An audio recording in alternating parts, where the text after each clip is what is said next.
বা আদিত্য খাগলাৰী তিলক দলে প্ৰমোদ বড়োৰ ঘৰত বাৰীত লাগি থকা জাতিলাও পানীলাও নহয় যে Puka kuat tribal, Gahori kuat tribal,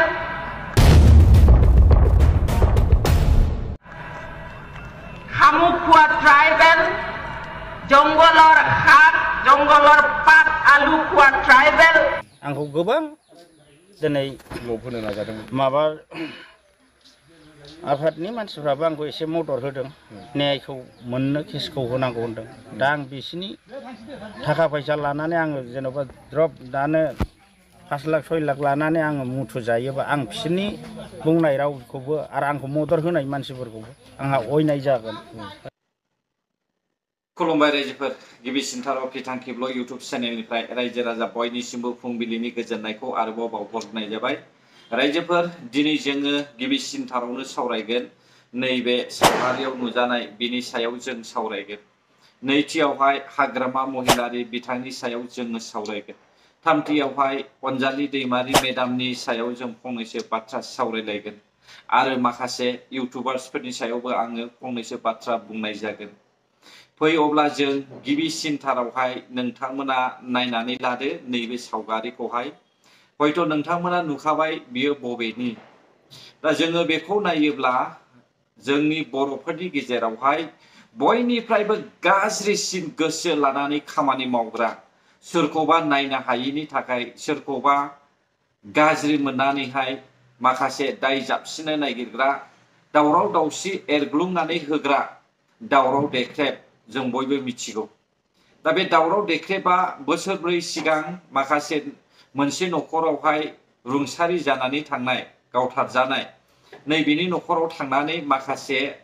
नायबिजिरहैनाय जोङो नुनो मोनदों रायजोफोर। जाहोना जाहैबाय रन्जित बसुमतारीखौ दाय जाबसिननो प्रमोद बर'खौ दाय जाबसिननो बिथांनि मेन थांखिया। दा बेनिखायनो आं सानदों बे न'खरनि मानसिफ्राबो एसे बुजिनांगौ जे बोसोरब्रैसिमहालागै आयेननि राहा लानो थाखाय मा मावनानै थाया। इउपिपिएल सरकार दङ होननानैहाय इउपिपिएल सरकारखौ गिनानै थानानैथ' जाया। बिथांमोना 4 बोसोरसिमहालागै आयेननि राहा लानो बबेयाव हाबसुनानै थाया। दिनैहाय इउपिपिएल सरकार बायनाय लोगो लोगो बे सासे गियान गैयै आखुनि बर'नि गेजेरावहाय दावराव एरग्लुंनानै होग्रा सासे मानसिया दिनैनि समावहाय बिथांनि न'खराव थांनानैहाय बेबायदि खबर लाहैनाय जोङो नुनो मोनदों रायजोफोर। दा बेनिखायनो आं बुंदों आंनि गोसोआव साननाय मथेब्ला नोंथांनि फिसाज्लाल' गावथारजायाखै जोंनि बर'फोरनि गेजेरावहाय इउपिपिएल सरकार फैनायनि थाखायसो बेबायदि न्यायखौबो मोननो हादों आरो बेबायदि नायबिजिरनायनि माखासे सुबिदाखौहाय मोनदों। नङाब्ला खुगा फंसेबो सिनो हानाय नङामोन बिपिएफ पार्टिनि समावहाय। दाबो नैबे समानो फैफिनबाय। सोर अनसुंथाइ मोनो सोर अनसुंथाइनि खुगा सियो नायनायजोंबो रायजोफोर मिथिबाय दा। हाग्रामा महिलारिनि समावहाय सोर साबेसे रायजो राजाया खुगा बेखेवनानैहाय अनसुंथाइ दाबियो। बहाबा मैदेरजों गाथार जायोब्ला अनसुंथाइ मोनो ना मोना, बहाबा बेमारिजोंहाय साग्लोबजानानै थायोब्ला अनसुंथाइ मोनो ना मोना, बहाबा माबा मोनसे जाथाय जायोब्ला अनसुंथाइ मोनो ना मोना बे सरकारनि समाव जों नुनोसै। प्रमोद बर'नि समावहाय अनसुंथाइनि थाखाय मानसिफ्रा खुद्रि सारनानैहाय गाज्रि मोननानैहाय गोबां गाज्रि गाज्रि बाथ्रा बुङोमोन। मैदेरजों बुथारजानाय जुनादफोरजोंहाय माबा मोनसे इन्सिडेन्टआवहाय थैनाय बै समफोरावहाय नाथाय बे समाव जों नुगोन बिपिएफ पार्टिनि अनसुंथाइखौहाय माबायदि अनसुंथाइ होयो। दा आं बेनिखायनो सानदों गोसोजों गोसो बेबायदि जुदि जानानै थांखानाय जाथायफोरखौहाय बुरखांफिननानै बिजिरलायनायनि जुदि सम सफैफिनदोंब्ला अब्ला साफ्रोमबो बर' फिसानि थैनानै थांनाय नायगार नायगार गावथारजानाय नंखाय दाय साजायनानै बुथारजानाय बैसोरनि न'खराबो बे समावहाय नोंथांमोनाबो सिखांफिननायानो मोजां। नोंथांमोनाबो गोसोखांफिननांगोन दे आंनि फिसाया मानो बुथारजाखो, मानि खारनाव आंनि फिसानि दायनिगिरिखौहाय आङो साजा होनो मोनाखै बेखौ नोंथांमोनाबो साननानै बुरखांफिननाया मोजां। दिनै जों जेरै दावराव देख्रेबखौहाय नुदों दा बेजों लोगोसे बेयावहाय सानै इउटुबारफोर दङ जाय इउटुबारफ्रा मोजांनि थाखाय माब्लाबाबो सानफेरा आरो मोजांनि भिडिअखौहाय माब्लाबाबो बिसोरो मोजाङै दिन्थिनानै होफेरा बैसोर बायदि इउटुबार्स दं बेयावहाय आं नामखौ रावनिखौबो खारिया नोंथांमोना हयथ' नुखादों बिसोर बायदि इउटुबारनि थाखायनो जोंनि बर' हारिया दिनैसिमहालागै गुलाय गुजाय जानानै दङ आरो बेबायदि दैदेनगिरि एरग्लुंनानै होग्रा मानसि थानायनि थाखायनो बर'फ्रा गोबां अलखदाव जानो थांगासिनो दङ दानिया नोंथांमोना फैदो हाग्रामा महिलारि बिथां हाग्रामा महिलारिया बिजेपि पार्टिजोंहाय फिदिंजाबाय बेखौ जों डाइरेक्ट नुखाबाय इन्डियायावहाय एलायन्स जानानै खामानि मावगोन बेखौ जों मिथिखाबाय दा फैयै फैयै जोंनि बर'नि गेजेरावहाय नन एसटिफोरनि एसटि दाबिनाया बारानिफ्राय बारा जाबोगासिनो दङ दा जोङो बयबो मिथिगौ क्राइटेरिया गैया नन एसटिफोरनि थाखाय क्राइटेरिया गैया दा बिसोरो क्राइटेरियाजोंसो खारगोन क्राइटेरिया गैयाब्ला माबोरै एसटि मोननो नाथाय नोंथांमोना बेखौ साननांगोन जे बै जेब्लानाखि पार्लामेन्टआव पास खालामनो फैनाय समा फैगासिनो दङ बिनि सिगांनो जुदि रावबो खुगा सियाब्ला एसटिनि मानसिफ्रा बर' रायजो राजाफ्रा बर'नि लिडारफ्रा अब्ला बै क्राइटेरिया गैयिखौबो क्राइटेरिया बानायनानैहाय एसटि होनायनि माखासे लाहार फाहार खालामनो हागौ जेरै एमपि दिलीप सयकाया बुंदों थाखानाय एसटिखौ खहा खालामनानैब्लाबो बिसोरनि थाखाय माबा मोनसे बेबस्था खालामनानै होनांसिगोन फैबाय थानाय विन्टार सिजन बाजेट सिजनावहाय नैबे समावहाय विन्टार सिजननि बाजेट सिजन एसेम्ब्लियावहाय बे समावहाय थाखानाय एसटिखौहाय खहा खालामनानैब्लाबो बैसोर नन एसटिफोरनोहाय माबा मोनसे खालामना होनाय जासिगोन होननानै जेरैहाय दिलीप सयकाया बुंदों नैबे खामानियानो हयथ' जानोबो हागौ अब्लासो बुजिगोन दे जोंनि बर' रायजो राजाफ्रा जों मानो होबथायाखै मेन जाहोना मा जानानै दङ बर'निनो चिफ हाग्रामा महिलारि बिथाङा समायखिरा लानानै दङ एसटि होनायावहाय जेबो आंहा अबजेक्सन गैया होननानैहाय अब्ला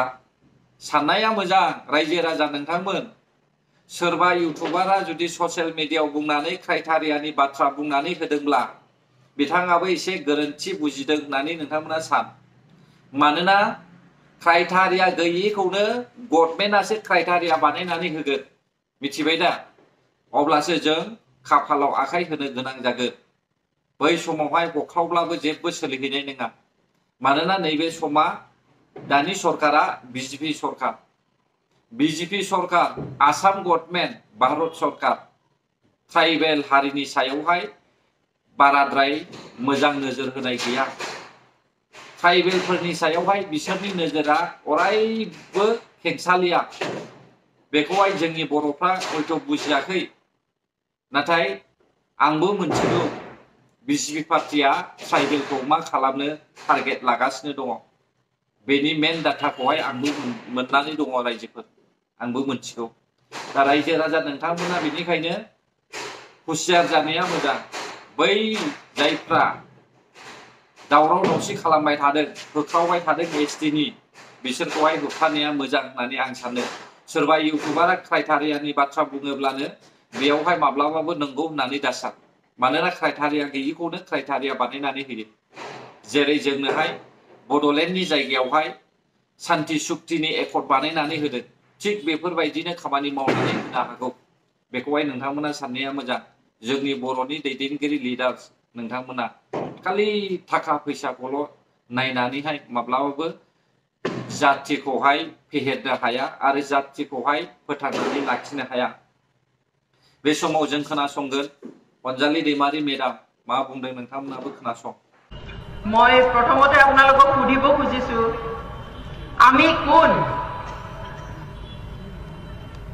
আমি কোন হয় আজি কি হিচাপে আহিছো ইয়াত আমি কোন বুলি আহিছো ট্ৰাইবেল ইয়েস কক আমি কোন ট্ৰাইবেল আমি সকলোৱে ট্ৰাইবেল মানে কি বুলি জানিছিলো আমি পোকা খোৱা ট্ৰাইবেল গাহৰি খোৱা ট্ৰাইবেল শামুক খোৱা ট্ৰাইবেল জংগলৰ শাক জংগলৰ পাত আলু খোৱা ট্ৰাইবেল বেং খোৱা ট্ৰাইবেল কেঁকুৰা খোৱা ট্ৰাইবেল হয়নে নহয় ইমানেই ঘিণ কৰিছিল ইমানেই অৱজ্ঞা কৰিছিল মোৰ মনত আছে মই যেতিয়া হাই স্কুলত তেজপুৰত পঢ়িছিলো অসমীয়া মানুহ এঘৰত মোৰ খুব ভাল বন্ধু আছিল নীলে তাই একো নাজানে মোক ভাত খাবলৈ দিলে মাকে কিন্তু মোক কাঁহী বাতি ধুবলৈ দিয়াৰ লগতে মই বহা ঠাইত ফিল্ডৰ পৰা শুকান গোবৰ আনি মোক সেই ঠাই মুচিবলৈ দিছিলে কিয় কাৰণ মই ট্ৰাইবেল কাৰণ মই বড়ো হাই স্কুলৰ কথা বাদ দিয়ক মই যেতিয়া গুৱাহাটীৰ ইউনিভাৰ্চিটিত পঢ়ি আছিলো বিশ্ববিদ্যালয়ত